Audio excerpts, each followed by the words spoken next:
नमस्कार दोस्तों, आइए सुनते हैं सविता गोयल जी द्वारा लिखित कहानी बेटा श्रवण कुमार हो लेकिन दामाद। देखो, बहुत साल गुजार दिए मैंने अपना मन मारते मारते, अब मुझे नहीं रहना इन सब के साथ। आखिर मेरी भी कोई जिंदगी है या नहीं? कब तक तुम्हारे माँ बाप की सेवा करती रहूंगी? आज अंकिता अपने पति उमेश के घर आते ही उन पर बरस पड़ी। क्या बकवास कर रही हो अंकिता? ये फितूर तुम्हारे दिमाग में किसने भर दिया? सोचना भी मत कि मैं अपने परिवार को छोड़ दूंगा। उमेश अंकिता के इस व्यवहार से बहुत हतप्रभ था, क्योंकि आज से पहले अंकिता ने कभी ऐसी बात नहीं कही।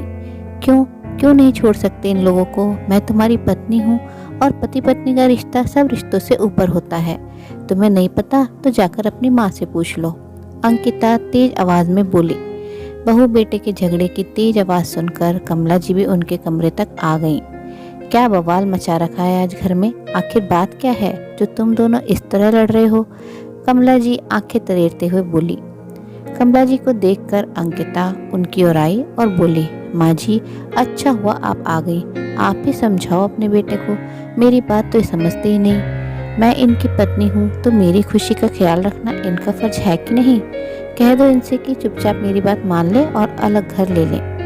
अंकिता की बात सुनकर कमला जी सख्ते में आ गई। ये क्या बकवास कर रही हो बहू? तुम्हारा दिमाग तो खराब नहीं हो गया है? क्यों मेरे बेटे को उल्टी पट्टी पढ़ा रही हो? अरे क्या इस दिन के लिए ही इसे पाल पोस कर बड़ा किया था कि बुढ़ापे में हमें छोड़कर बीवी का पल्लू पकड़कर चला जाए? क्या कमी है तुझे इस घर में? माँ जी, मुझे 5 साल हो गए आप लोगों के साथ रहते रहते।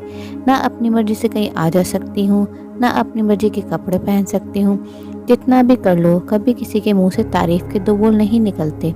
मेरा भी मन करता है अपनी मर्जी से जीने का। क्यों रहूँ मैं इस घर में आप सबका काम करने के लिए और सेवा करने के लिए? और आपको आज क्या हो गया? कल आप ही तो नंदोई जी को ये सब समझा रही थी, फिर अपने बेटे को क्यों नहीं समझाती? अंकिता की बात सुनकर कमला जी की आंखों के आगे कल का दृश्य घूमने लगा। कमला जी की बेटी मनोरमा की शादी को साल भर ही हुआ था। आए दिन वो ससुराल में झगड़ा करके अपने मायके आकर बैठ जाती थी। इस बात पर कमला जी ने अपने दामाद को घर बुलाकर अच्छी झाड़ लगाई। देखिए दामाद बाबू, मेरी बेटी को मैंने बहुत लाड प्यार से पाला है। इसके बोलते के साथ ही इसकी हर फरमाइश पूरी की है। इसे हमने ऊंची शिक्षा इसलिए नहीं दिलाई कि ससुराल में जाकर ये झाड़ू बर्तन करे या आपके माँ बाप के नखरे उठाए। अरे, हमने आपके साथ इसकी शादी की है तो इसे खुश रखना आपकी जिम्मेदारी है।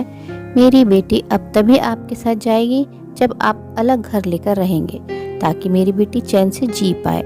याद रखिए, सारे रिश्ते पीछे छूट जाते हैं, लेकिन पति पत्नी का रिश्ता ही उम्र भर साथ रहता है। आपको अपने बीवी बच्चों के भविष्य के बारे में सोचना चाहिए, ना कि दुनियादारी के बारे में। हमने तो आपकी अच्छी नौकरी, अच्छी तनख्वाह देखकर मनोरमा का हाथ सौंपा था, न कि आपका परिवार देखकर। दामाद बाबू असहाय से अपनी सास की बातें सुन रहे थे। वह दो राय पर खड़े थे कि क्या करें। यदि अपनी सास की बात माने तो अपने परिवार का साथ छोड़ना पड़ेगा, और ना माने तो अपनी शादीशुदा जिंदगी दांव पर लगा देंगे। दुविधा में थे कि कैसे अपने माँ बाप को इस उम्र में अकेला छोड़ दें। कमला जी कल की बातें याद ही कर रही थी कि अंकिता फिर जोर से बोली, माँ जी, क्या हुआ? आप कुछ बोलते क्यों नहीं? जो बात नंदोई जी को समझा रही थी, अपने बेटे को क्यों नहीं समझाती? अब उमेश को अंकिता के अचानक से बदले हुए व्यवहार का कुछ कुछ अंदाजा हो रहा था। इतने में अंकिता ने अपनी सास से नजरें चुराकर उमेश की तरफ आंख मारी। अब तो उमेश को अंकिता के सारे नाटक की वजह समझ में आ गई कि वो आज ऐसा अलग व्यवहार क्यों कर रही है। लेकिन वो अनजान बनते हुए बोला, तब तो अंकिता सही कह रही है माँ, मैं भी थक गया हूँ सारे परिवार का बोझ उठाते उठाते। तनख्वाह कब आती है और कब खर्च हो जाती है पता ही नहीं चलता। अलग से रहूँगा तो कुछ बचत भी होगी। आखिर मुझे भी अपने भविष्य के बारे में सोचना चाहिए। बस कर बेटा, बस कर। तू तो मेरा श्रवण कुमार है। आज से पहले कभी तूने हमसे ऊंची आवाज में बात भी नहीं की, और आज ये सब बोल रहा है। मेरा तो कलेजा ही बाहर निकल जाएगा तेरे जाने के नाम से। वो तो मैं तेरी बहन की खुशी के लिए दामाद बाबू को समझा रही थी। कमला जी अधीर होते हुए बोली, माँ, अब तो आप बेटा और बेटी में भेदभाव कर रही हैं। माँ के लिए तो उसके सभी बच्चे बराबर होने चाहिए ना। आपकी बेटी का सुख देखता है तो मेरा सुख क्यों नहीं दिखाई देता? जब जीजा जी के माँ बाप अकेले रह सकते हैं तो आप लोग क्यों नहीं रह सकते? मुझे भी तो अपने बारे में कुछ सोचना चाहिए। उमेश संजीदा स्वर में बोला।